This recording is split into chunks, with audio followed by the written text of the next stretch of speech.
Welcome to the Jazz Notes Podcast. Ben Anderson rolling solo today. It is August 4th. Very happy midsummer to everybody. And while the NBA certainly seems to be slowing down, it was a weirdly busy week for the Utah Jazz. So we will talk about that and the latest news with the Jazz, and then wrap up the podcast with your mailbag questions. Again, not as many because we are entering that slow season. Football season's kicking in, so I think that's where a lot of people's focus is. And there's not a lot. We're just kind of waiting on some things for the Jazz to kind of finalize the roster, and there's really no rush to get that done.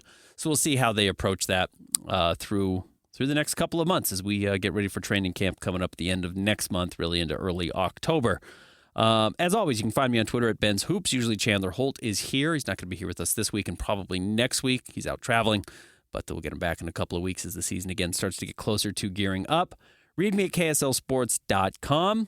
Every Monday, I put out a prompt. I was a little late today, 11:30. Usually I try and do it around 11. Asking for your mailbag questions, following me on Twitter or Blue Sky is the best way to find that prompt, reply there, and get your questions answered. Or you can always just DM me, and I will answer them that way. If you have questions and you just want to send them in throughout the week, maybe when they strike you, you don't want to wait for the prompt, DM me. That's the easiest way to do it. I will remember my DMs better than if you just at me on Twitter. And my DMs are open, like I said, either on Twitter, or certainly, I think Blue Sky has open DMs. I don't really know. I don't use it as much, but you can certainly do it on Twitter. But let's start with the news of the week for the Utah Jazz. As I said, it was weirdly busy. And last week, shortly after we recorded the podcast, the team did release their preseason schedule. I would expect next week, by the way, to get the regular schedule. Maybe it's the end of next week. I know last year they did it in mid-August, so we will be near that next Monday. It probably won't come out on Monday, but maybe by the end of next week, maybe certainly 2 podcasts from now, we should be able to break it down, which always makes it feel like the season's getting closer. But the Jazz did announce their preseason schedule, and I think we continue to see, as we saw with the Summer League, there's a real Ace Bailey effect going on in the NBA right now, and bringing some attention to the Utah Jazz. Their preseason schedule is against Kevin Durant and the Houston Rockets on October 8th. Now, this will technically be the Rockets' second preseason game, so I would imagine we're going to see Kevin Durant play. Usually, this isn't the NFL. Everyone plays in the preseason, not maybe a lot of minutes, but I think guys generally will tend to play a little bit. So you might get to see Kevin Durant in a Houston Rockets uniform on October 8th in the Jazz's preseason opener. October 8th, while the Jazz are in Texas. By the way, both these games are in Texas, both because the Utah Mammoth are doing some preseason games and because I think they need as much time as possible to finish up what can be finished inside Delta Center before those regular seasons start. They won't be fully finished, but, usable. October 10th, the Jazz will be at San Antonio, taking on Dylan Harper, Ace Bailey's teammate, and the number 2 overall pick on October 10th, as I mentioned. Then they will return home for their 2 preseason home games against Cooper Flagg, the number 1 overall pick, and the Dallas Mavericks on October 13th. And then against the Portland Trail Blazers on October 16th to conclude play. And, that will feature Drew Holiday, et cetera. I don't know if we're going to see a veteran like Drew play in that last preseason game. But, getting Kevin Durant, Dylan Harper, and Cooper Flagg in your preseason schedule is pretty cool if you're a Jazz fan. Preseason, I'm not trying to oversell it or pretend it's something that it's not. But you'll certainly always welcome having talent on the schedule. The Jazz have played some preseason schedules that didn't feature anybody of real note, and now, people are going to tune in to see Ace Bailey. People want to see what Ace Bailey's all about, and vice versa. Jazz fans, and I think the rest of the NBA wants to see what Cooper Flagg is all about and what Dylan Harper's all about. So when you can get those 3 guys who are really the 3 guys from the draft, with all due respect to Con Knippel, who I think surprised a lot of people. If you listen to our podcast, it shouldn't have been a surprise, ended up going number 4 overall, or VJ Edgecombe, who went number 3 overall. And VJ's going to be, I think, worth the price of admission as well. But I don't know how much he's going to play with the 76ers next year just because of their deep guard lineup. But, the names throughout the college basketball season were Cooper Flagg, Dylan Harper, Ace Bailey. Right after the college season ended, Cooper Flagg, Dylan Harper, Ace Bailey. And though the pre-draft process seemingly hurt Ace's stock, and I'm pretty steadfast in believing that if he had just worked out for teams, he probably would have been the number 3 overall pick. But fell to 5 because, like we were saying, I don't know how much VJ Edgecombe's going to play. Ace wanted to play, and now lands in Utah, where I think he's going to play a lot. had he handled the preseason or the pre-draft process differently, he would have been the number 3 overall pick. I think that's going to continue to be the big name. I think those are going to be the 3 biggest names out of this draft, barring somebody else exploding and really jumping up and becoming a star, and that will happen because it always happens. But those were the 3 names. Those are going to be the 3 names I think people are most excited about early on. So preseason schedule: October 8th at Houston, October 10th at San Antonio, home against the Mavericks and Cooper Flag on October 13th, home against the Trailblazers on October 16th, and then they take a week off. I believe the first day of the regular season is October 21, and the Jazz usually never play on the opening night of the regular season because that's usually reserved for, it'll be like the Thunder, the Lakers, the Knicks, and is anyone else good in the East? Maybe the Cavaliers or something like that. They'll do a doubleheader to get some games, and then the full league will generally open up the next night. A couple of teams won't play until the 23rd, but I'd imagine the Jazz are going to play on the 22nd to kick off their season, though I don't know that for sure. That was the biggest piece of news, I guess I would say. Otherwise, Johnny Juzang, former Jazz man, signs a camp invite deal with the Minnesota Timberwolves. I guess I'm a little surprised he didn't get a better guarantee. I thought Johnny was a pretty good player for the Jazz last year. Now, the fool's gold you have to be aware of is when a guy puts up okay numbers on a bad team, it may not mean anything. I actually think what Johnny did was pretty translatable, regardless of competition. I'm not looking at the Golden State Warriors game where he scored 28 points or whatever it was, his career high, but I think he's a pretty reliable shooter. I think he's going to get better shots playing on better teams. When he was on the court, you knew what the one thing he did well was, and teams, if they scouted the Jazz at all, could scout for, well, if Johnny's on the floor, he's going to space the floor and he's going to shoot it. And you can take that away. And when you're playing next to Isaiah Collier or Walker Kessler or Keontae George or guys who don't space the floor necessarily well next to them, Johnny's probably easier to defend. You put him in Minnesota, and if he's playing next to Anthony Edwards and Julius Randle and Rudy Gobert or Mike Conley or Terrence Shannon or whoever their guys are going forward, that it gets a lot easier to forget about Johnny Juzang sitting in the corner. Jaden McDaniels, Naz Reid, they've got a very talented lineup. So Dante DiVincenzo, if Johnny Juzang's your 9th guy or your 10th guy or your 11th guy, which when you get a non-guaranteed camp invite, that's what you're auditioning to do, is just make the roster and get a guaranteed veteran minimum, whatever it is for a player of Johnny Juzang's inexperience. You just hope that then when you are on the floor, you get a chance to space the floor and hit some threes.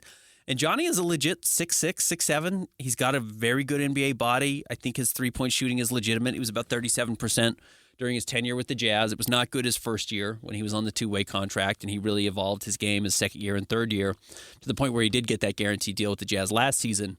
I kind of think Johnny might make the roster. I'd certainly be rooting for him. I thought Johnny was a nice guy, so always happy to see those guys continue to make it. But 6'7" and can shoot, and actually I think can do a little bit more than that, rebound a little, play defense a little, and that's what he'll be tasked with the Timberwolves.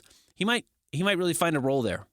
He might be a guy who got some really valuable reps with the Jazz, shaped his game, learned his game, and then goes and plays for a better team. And I don't think that necessarily means it's a major loss for the Jazz unless he has a truly breakout year and turns into a future starting small forward where they can move on from Jaden McDaniels' huge contract and he makes them expendable. That's pretty far-fetched. So I don't think it's necessarily a major loss for the Jazz, but might just be the right place for Johnny Juzang to develop, grow, and then find a place where he's actually ready to help a team who can win in spot situations in 50 appearances next year in some games where they just need a little bit more floor spacing, and that's always at a premium. So good for Johnny Juzang, hoping he gets a chance to make it. The Jazz did debut their new court for the 2025-26 season. That coincided with the release of the purple and the white jerseys that they have. It's the Icon and the Association jerseys. I don't remember exactly which one is which. I wrote about it at KSLSports.com. If you did not see the court, you can just Google, Jazz new court, KSL Sports, whatever you want to do. I also have it on my Twitter account, @BensHoops. It looks good. It's what a court should look like. It's not too busy. I like the cascading mountains, kind of faded over the top of it, going baseline to baseline. I think it looks cool. I think it's a further embrace of the purple and white that the Jazz are going with going forward. And the new jerseys look good. And I do think you see some of it when who is modeling these jerseys. Now, look, Lowry Markkinen's not in town to model the jerseys, but it was Ace Bailey and Walt Clayton. They were in the jerseys, and they look good. So if you're a fan of jersey talk, it's not generally my thing. You've now seen 3 of the 4 jerseys the Jazz are going to wear next year. They have the white jersey that they did not wear last season, the purple jersey they did wear last season, the purple statement jersey, the black statement jersey that they did debut last year in January. That was the black uniform they wore last year. They will wear that again this year. And they will have a city jersey that has not been released yet. And I have not seen it. I don't know what it looks like. I know a lot of people are hoping it's a return to the kind of that baby blue, that light blue that they have, sky blue, whatever you want to call it. I don't know. I have not seen it. So, but there are some hints of that on the court, some of the light blue. So I continue to think if that's a theme with the team's logo that maybe we will see that. But yeah, the Jazz will have a city edition jersey that we have not yet seen, and they did not release last year when they released these other 3 jerseys that they teased they were going to be wearing for the next 2 years. But you can go check out those and the new court at KSLSports.com. Furthermore, a story we talked about a little bit last week, Mark Stein is reporting that Kevin Love is working towards a buyout with the Jazz. He's beginning to explore his opportunities. As we mentioned, kind of the process of this, generally a team will tell a player, hey, if you want to go pursue a buyout, that's fine with us. Go find a team. That way you're secured, you're made whole with your money, and when you figure out how much money you're going to be making with your new team, in Kevin Love's situation, it would be at least $3.6 million, which is the veteran minimum for a player with his experience. The Jazz could say, fine, we'll buy you out of whatever $5 million deal he's making, and just take the $3.6 million out, or whatever you can out, and that saves the Jazz some money and allows Kevin Love to make as much or a little bit more than he was set to make right now, but he's got to find a team to do it. And again, I'm just not sure Kevin Love is a huge priority in mid-August or early August for teams that are still looking to finalize their rosters. When you're truly at that kind of last minute leading up to late September, early October, and you're saying we want to have the roster done, all these guys are coming in for, the OTAs, the off-season workouts, I could see Kevin Love maybe being a little bit more of a priority there. But then again, maybe somebody just says, you know what, we don't need a guy to step on the court, but we need somebody with some championship experience in the locker room. You saw how funny Kevin Love was throughout the Jimmy Butler process last year and his buyouts and not playing along. And, Kevin Love has seen so much now and has so much money and has so much life experience that he was tweeting through a lot of it or putting it on Instagram and putting funny stories with it. While some teams may view that as a distraction, that was maybe the most toxic situation in the NBA last year. And Kevin Love, I think, kind of probably provided some levity to the entire roster in Miami. And so if a team is looking for that, and, you look at a toxic situation right now, like what's happening with the LA Lakers and LeBron, maybe bringing in a Kevin Love to just, be goofy, knows LeBron, obviously, from winning a title together in Cleveland. I think they played on the Olympic teams together. Just come in. It would be a return home to L.A. where he started his career at UCLA. I think that makes a lot of sense, and I suspect that's where they will go. The Lakers don't have a ton of money to spend, so they'll spend the veteran minimum to get a guy like Kevin Love, and they need help at center. They don't have a good center rotation still, even with DeAndre Ayton, and if he has to play a spot, few minutes every couple of games, that might be beneficial. So that's where I would keep an eye out for Kevin Love making the most sense, though probably any contender minus the Cleveland Cavaliers are not really a big city. I would say probably in contention for Kevin Love if and when that buyout does happen. And then finally, and maybe the biggest part of this, because we'll walk through this a little bit, it'll take a minute. Lauri Markkanen is in Finland. He just tweeted out photos this morning. They're on Instagram as well, I believe. Preparing for the Euro basket games. He's playing with the national team. He is the highest profile player in Finland. Of course, he's only the second Finnish player ever to play in the NBA. Behind former Ute Hanno Metala. So cool to see Lauri out there preparing. He likes this Eurobasket. You remember that's where he had his big breakout in 2022. They play it every 4 years. I know 2022 was only 3 years ago, but it obviously got set back a year due to the COVID restrictions in Europe. So it's being played now in 2025 and will return in 2029. Lauri said he likes it because he feels like it's a good training camp to actually play at full speed, to get up to strength, to be in shape for when you're going to the preseason, and then it feeds right into the NBA. He doesn't mind playing all these extra games with this high level. And if you're a Jazz fan, that's good. Lauri probably needs to rebuild his value from where he was last year. I still think NBA teams recognize that this is a guy who's capable of averaging over 20 points a game and shooting close to 40% from the three-point line and take 8 a game or whatever it is. But he didn't do that last year. So just seeing it and being reminded of it, I think, is good. So if he can play in Finland, not get hurt, and have success there, and then bring that into a hot start with the Jazz, I think that would be a positive. We'll talk about it a little bit in the mailbag. Does he get traded at that point? We will see. But that I think that is a positive for Lowry. Other Jazz players playing. Jusuf Nurkic will be out there. He's playing for Bosnia and Herzegovina, and Gabriel Procida, who is not technically a member of the Jazz, but the Jazz do own his rights via the Simone Fontecchio trade, will be playing with Fontecchio and Team Italy. It is worth noting Gabriel Procida last week, I should say, signed a 3-year deal with Real Madrid. So, he didn't play with the Summer League. There was some thought that maybe he had come and visited. He posted photos at the Jazz practice facility. So I think there is some interest in him being around, but if he just signs a deal with Real Madrid, he certainly won't be coming over this year. 3-year deals probably means that he's going to play this season with Real Madrid, which is, by the way, that's the premier team. He didn't necessarily have a great performance at his last roster last year. I think he was in Berlin. And now he gets to go to Real Madrid, which is a huge step up. I'll be curious if he gets to play much of a role. That could be a positive or a negative for him. I worry a little bit that he could end up getting buried on the roster and not get a lot of playing time, which might not be beneficial for him. He may need to play a lot, and that might be the best pathway for him going forward.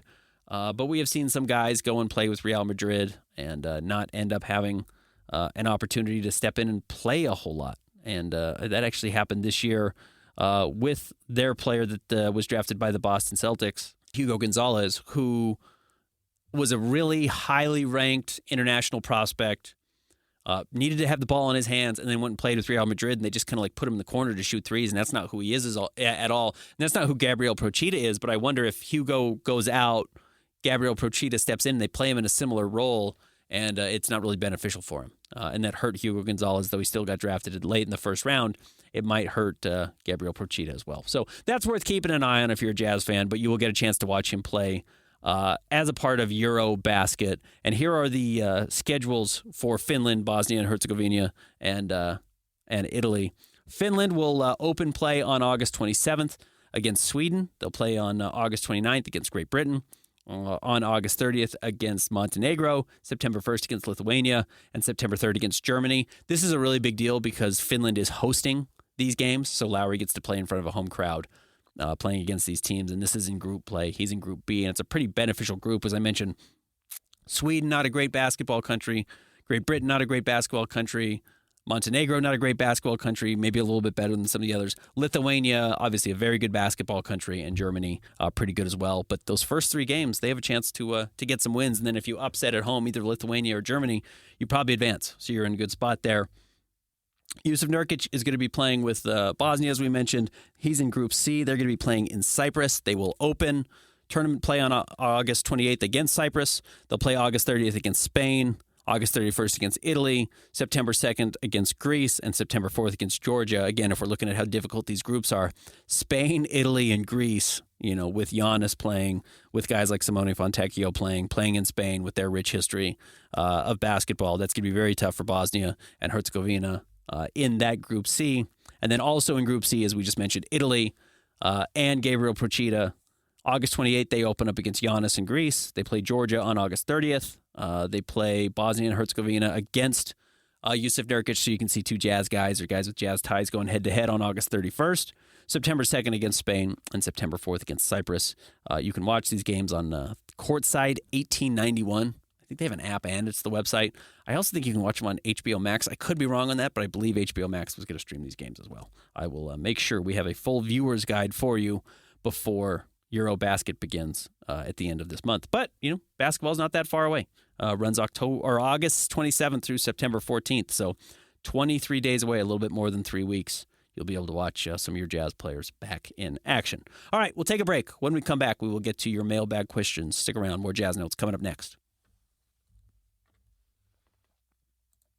Welcome back to the Jazz Notes podcast. Ben Anderson rolling solo today. Okay, as always, if you want to interact with the mailbag, send me a tweet at Ben's Hoops. I send out a prompt every Monday at about 11 today. I was a little late, 11:30, but you can respond there, or you can just DM me, or on Blue Sky as well. I send out the question as well and try to respond to them in the mailbag.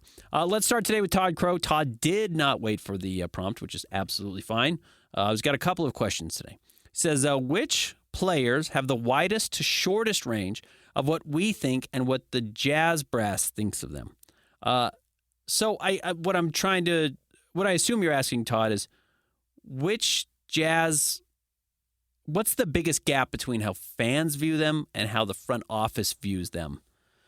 I don't know. That's probably difficult. And teams look at players maybe a little bit more realistically than fans do, certainly, as far as, upside or star potential.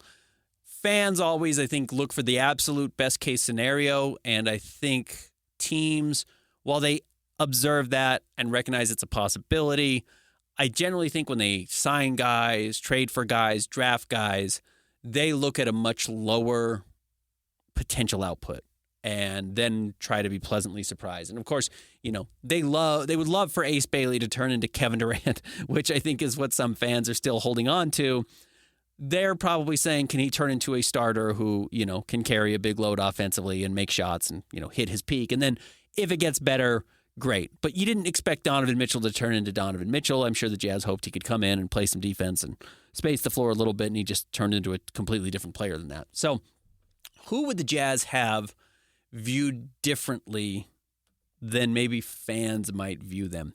I will say, and this is early, and I honestly haven't even talked to people since the summer league, but kind of the early word on Walt Clayton was the value they saw in him as a difficult shot maker, which might not be what Jazz fans are hoping for when they think of Walt as like a starting point guard. And certainly I'll tell you as well, I think that's who he projects as going forward, as a starting point guard in the mold of Fred VanVleet type, Kyle Lowry type, some of these guards who turn into really stellar shooters who can do a little bit of everything, be pretty aggressive defensively when they need to be, even if they're not great defensive players because of their size, and, hit important shots, hit big shots, but really turn into more point guard types of prospects. I was told and heard that the Jazz really valued his big shot making and his difficult shot making. At some point, you just have to have shots go in. And, the another guy who's been comped to because of the obvious ties between the Angels and the Jazz now is Peyton Pritchard. And Peyton Pritchard is a difficult and big shot maker. Quite literally, he makes more difficult shots in the NBA than anybody because he makes the most, half court and beyond shots. That's not necessarily what you think of when you think of difficult shots, but guys who just have a knack for seeing the ball go in. And, Jazz fans will hope that Walt Clayton turns into Damian Lillard or Jamal Murray or, pie in the sky. Wow, accidentally the Jazz drafted Steph Curry and they got him at 18 and everyone else whiffed on him. And you just saw a taste of it late in his career at Florida that he turned into a championship caliber point guard who also obviously does make those shots. The Jazz might just say hey man, if you can come in and space the floor and hit difficult shots late in shot clock situations or in late clock situations, that's really helpful. And the Jazz didn't do it well enough in years past, and that makes it really hard. Jordan Clarkson's taking a lot of those shots. Keontae George is taking a lot of those shots. Jordan was probably better at making them than Keontae is, but it's a difficult task to put anyone up to, and maybe Walt can do it. He can make difficult shots at a higher rate than some of those other guys, and then Keontae plays better as a result because he's not taking as many difficult late clock situations. And Jordan Clarkson's gone, so you need somebody to fill in for that.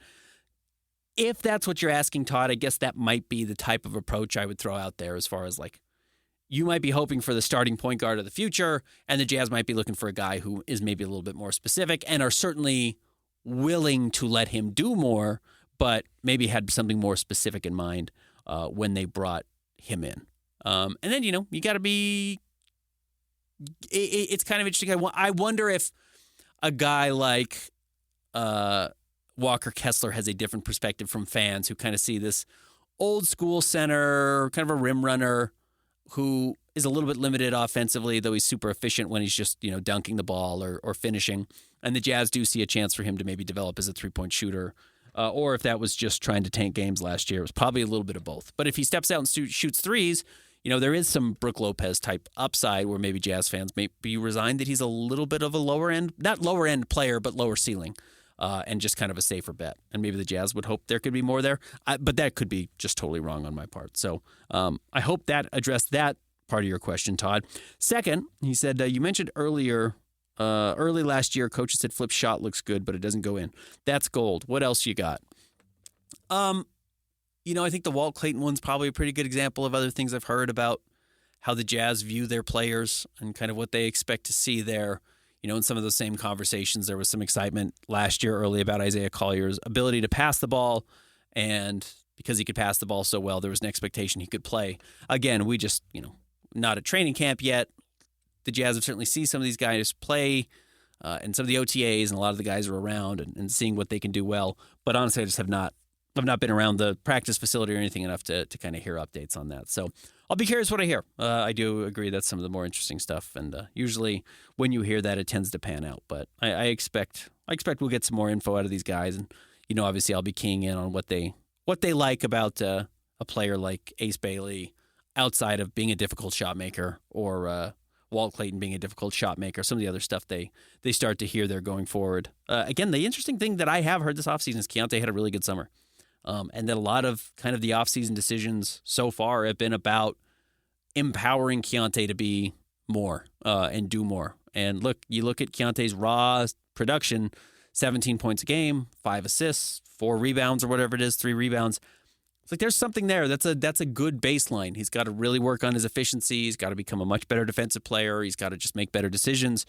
But the raw talent does jump off the page. And I don't think it's just like, Talen Horton-Tucker filling up numbers on a bad box score and not really being a probably NBA caliber player because, the shooting touch isn't there. And look, Keontae's shooting numbers are bad, but I think the touch is probably better than Talen Horton-Tucker's. So if it comes together, the ceiling is so much higher. And then a guy like Talen, who is, kind of has just some natural limitations. I kind of think that this is going to be a big preseason, early regular season for Keontae, and this is his chance to really prove that he's one of the featured pieces for the Jazz going forward. That might be the best one I've heard so far this summer. All right, other questions in the actual mailbag. Again, appreciate everyone responding as they do. Jimbo Slice. When and how do you think the Jazz are going to address the lack of toughness and speed on defense? I do think they've tried to address it through the draft. Walker is a major defensive piece, and he's going to be the staple and the identity going forward near the rim. I do think that's what Taylor Hendricks was drafted for, and then you only saw him for 40 games his rookie season and 3 games his second season, and then you didn't get a chance to see it. I think that's what Cody Williams was partially drafted for. Yes, his offense is kind of intriguing. You saw that, but again, I talked a lot about during his summer league, like the deflections, 2 blocks, 2 steals, just being in the right place. He's not, no one's getting 5 steals and 5 blocks a game. So that's not a thing unless you're Victor Wembanyama.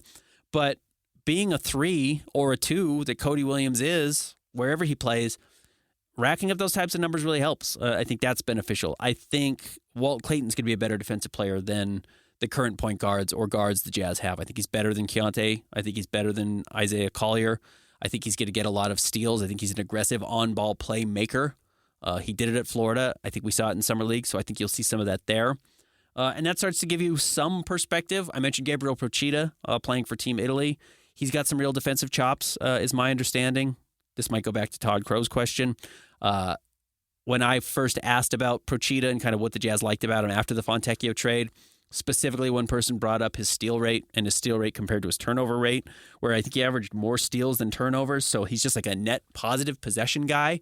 And as we talk about the NBA and where defenses might be trending, it's a copycat league, and you will see teams try to replicate what the Oklahoma City Thunder have done by just getting a lot of steals, by getting a lot of on-ball terrorist guards that go and just make it really hard to get into your offense. And I think you'll start to see more of that.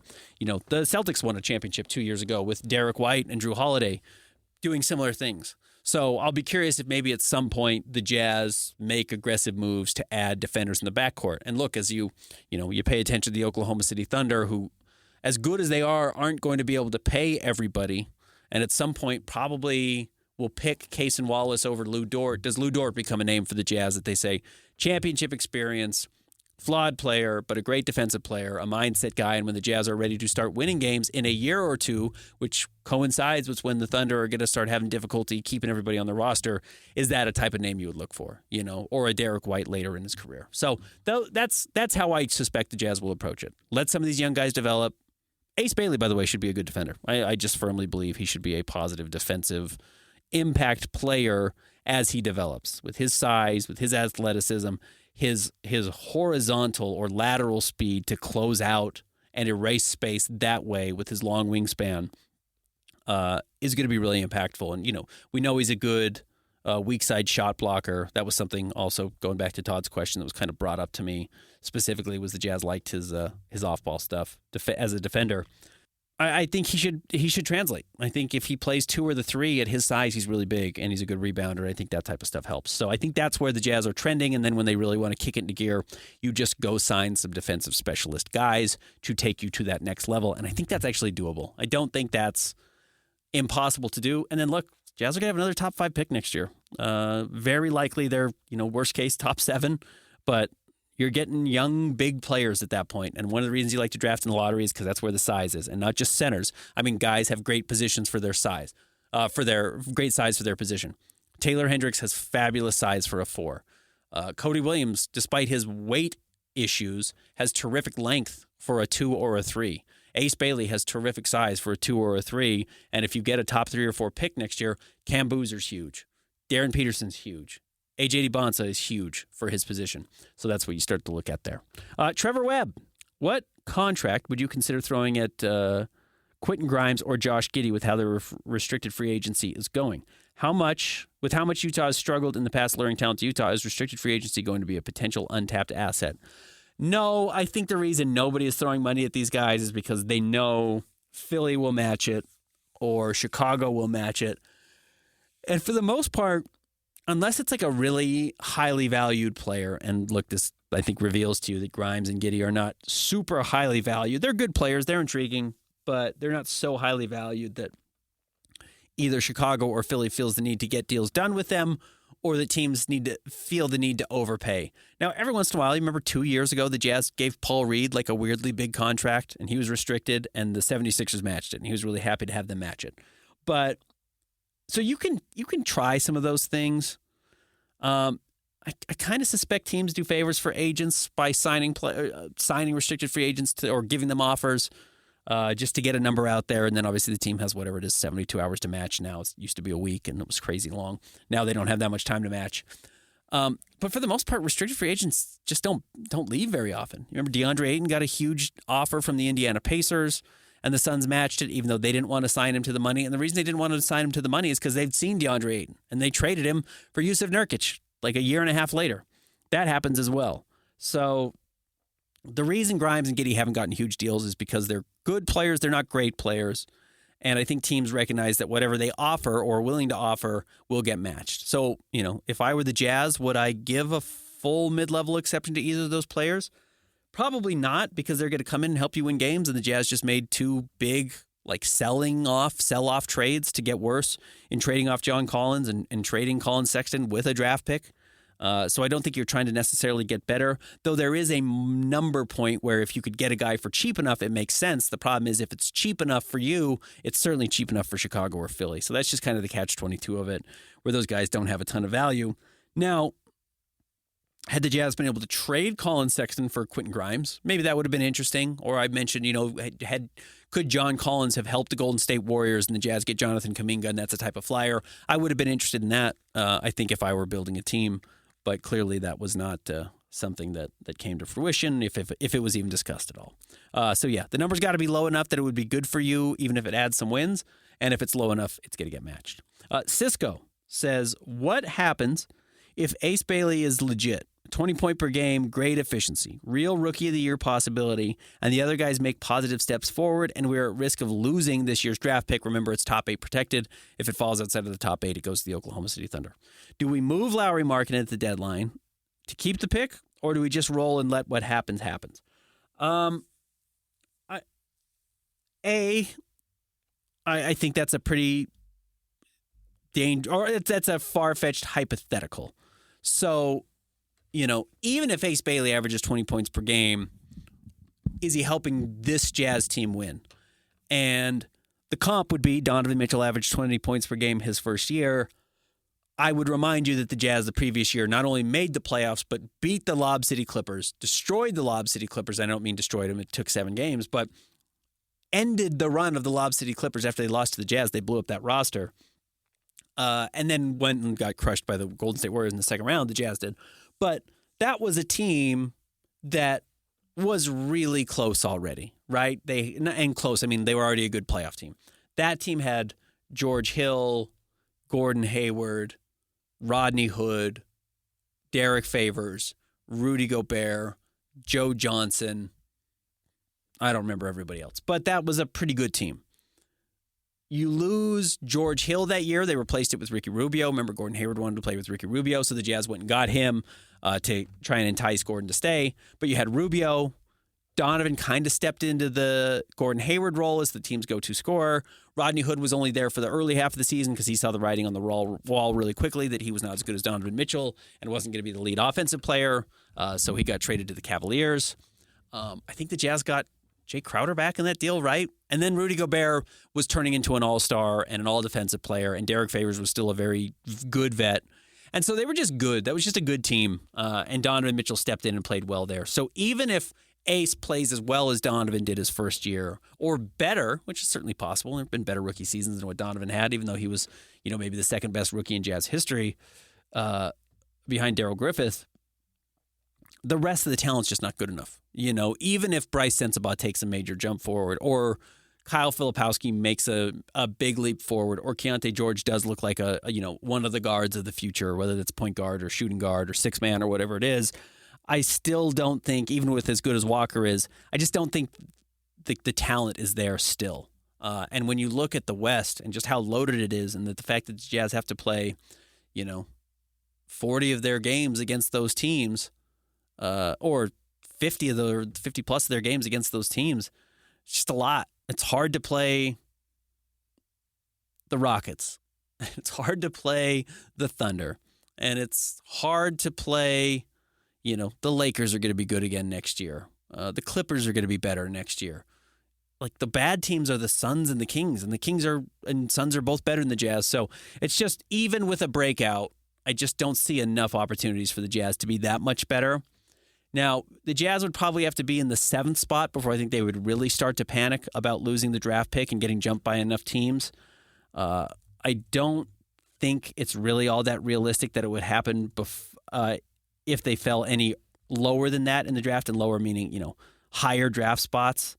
If we were to just go to actual pick odds, and I'm just using Tankathon to do this, Jazz have to stay 8 or higher. The odds of falling to 8, if you have the 4th worst record in the NBA, is just 2.2% and 0% chance of falling to 9th. If you have the 5th worst record, which is where Portland finished last year, you would have a 0.6% chance, so less than a 1% chance of falling to 9th and losing your pick. If you have the 6th worst record in the NBA, you have a 3.7% chance of falling to 9th. So again, 96% chance you hold on to your pick. Like, I think you're even comfortable it's the 6th worst record, which at that point you're talking about 31 wins. You're talking about these teams that were in the 30s pretty easily to still hold on to the pick. Even the Suns, who had the 7th worst record in the NBA, or at least this is what Tankathon has right now. Maybe this is a bit of a projection. But if you're the 7th worst team in the NBA, you still have a 87% chance of holding on to your pick, which again, the Mavericks jumped up with a 1.5% chance or 1.8% chance to move up to number 10 or to move up to number 1. So it can happen. 87% is probably still comfortable, but you would have to have the 7th worst record in the NBA, and I just don't think the Jazz are going to be close to that. I mean, I really think I would be surprised if the Jazz had any worse than the 3rd worst record or any better than the 3rd worst record, depending on how you're looking at it. I don't see the Jazz winning 25 games next year. I don't see them winning 17. I think they'll win more than that just because there was such a distaste for that. But I don't think they're getting close to 30. I think they're probably getting close to 22, 23, somewhere in that range. And that still puts you, I think, at 4th at worst. And if you're 4th or worse, as far as total record goes, you don't even have a chance of falling to 9th and losing the pick. So I think that's where the Jazz are going to fall. As much as I recognize the question, I just don't think it's realistic. I don't think there's a chance that the Jazz are going to be able to win that many games. And regardless, if they were hypothetical to fulfill it, yes, I think they would be fine trading Lauri Markkanen or just resting players. Look, if Ace is awesome and he's winning you too many games, you rest him after 60 games. Just say, yeah, it's a lot on his body when he's this young.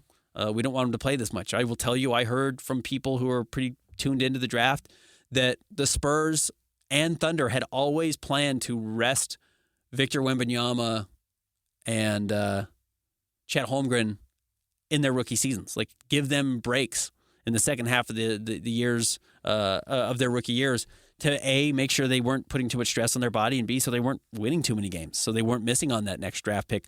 Now the Thunder just happened to get both J-Dub and Chet Holmgren that same year, so they made that huge push forward. But all of these things, I suspect, have been discussed and planned for. All right, last question.